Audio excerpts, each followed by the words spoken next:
Assalamualaikum warahmatullahi wabarakatuh.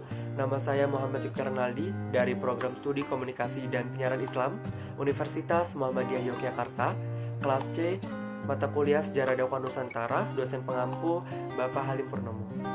Di sini saya akan melaksanakan tugas akhir mengenai dakwah singkat atau ceramah singkat. Bismillah. Alhamdulillah wassalatu wassalamu ala Rasulillah wa ala alihi wa man tabi'ahum bi ihsanin ila yaumiddin, amma ba'du.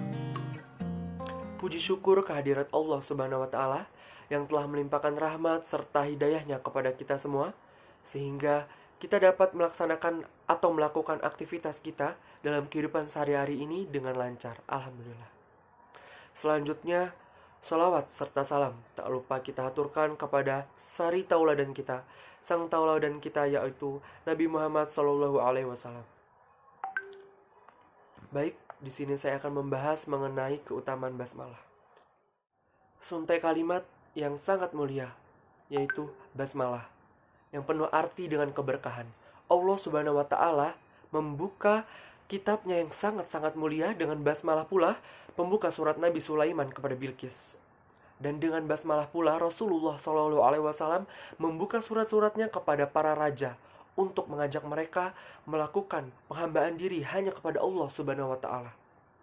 Dengan basmalah juga Allah melimpahkan keberkahan, Allah melimpahkan kemuliaan kepada kita selaku umat Nabi SAW yang sangat mulia ini, serta melindungi kita dari keburukan setan dan siksa api neraka. Ada sebuah hadis yang pernah dituturkan oleh Nabi kita SAW yang dikeluarkan oleh Imam Ibnu Hibban dan para ulama hadis lainnya dan dihasankan oleh sebagian para ulama seperti Sa'ad bin Abdul Aziz bin Bas rahimahullah. Beliau menuturkan, setiap perkara yang positif yang tidak diawali dengan bismillah, maka perkara itu akan terputus dari keberkahannya.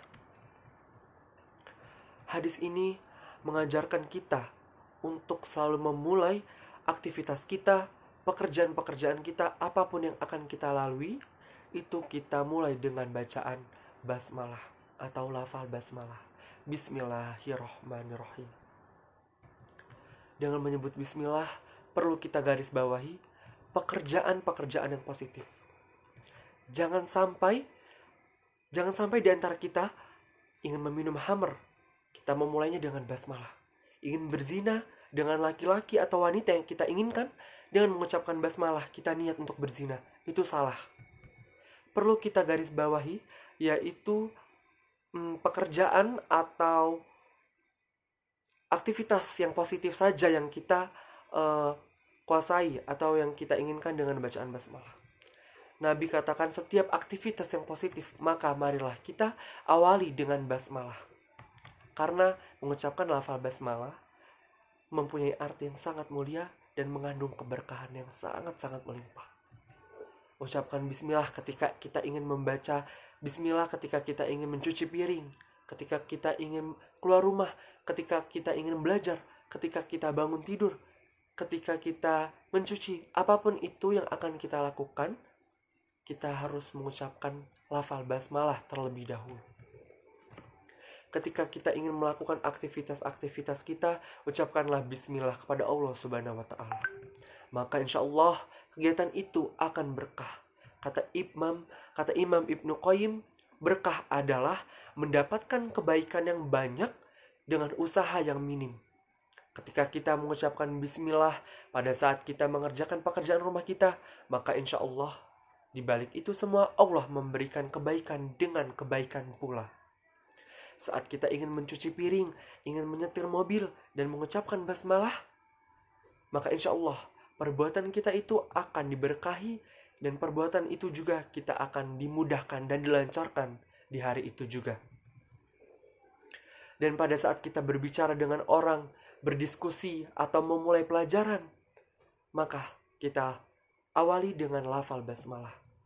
Maka insya Allah rapat itu, pekerjaan apapun itu, pelajaran apapun itu akan dimulai dengan basmalah. Allah Subhanahu wa taala akan memberkahinya. Dan kalau kita ingin membaca itu, maka Allah akan melancarkan semuanya. Saudaraku yang dirahmati Allah Subhanahu wa taala, apa sih rahasianya? Ternyata rahasianya adalah bahwa bismillah adalah simbol ketergantungan seorang hamba kepada Allah. Karena tahukah kita pada saat kita mengucapkan basmalah,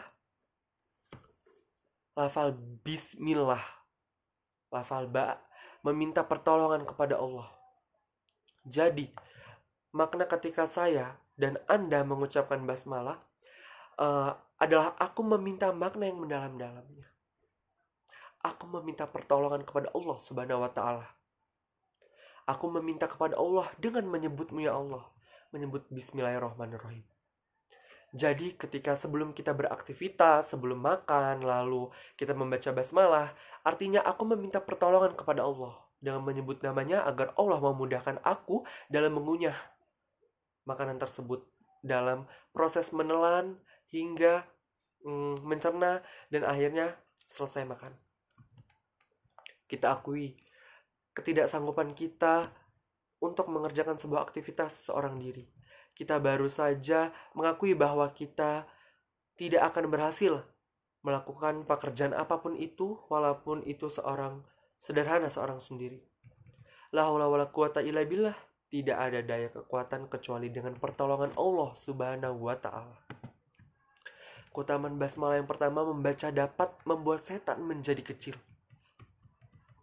Lalu yang kedua, disunahkan membaca basmalah sebelum memulai pekerjaan. Yang ketiga, tidak sempurna wudhu kita sebelum membaca basmalah. Yang keempat, membaca basmalah sebelum jima, kelak anaknya akan dijauhkan dari gangguan setan. Lalu kelima, menjauhkan rumah kita dari setan.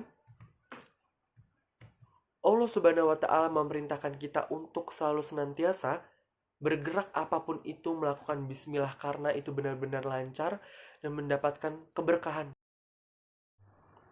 Demikian dakwah singkat yang telah saya sampaikan. Semoga kita selalu memulai aktivitas kita dengan lafal basmalah. Karena memang sebaik-baiknya kita seorang hamba melakukan apapun itu di luar dugaan kita akan mendapatkan keberkahan dan kemuliaan. Wallahu a'lam bishawab. Terima kasih. Wassalamualaikum warahmatullahi wabarakatuh.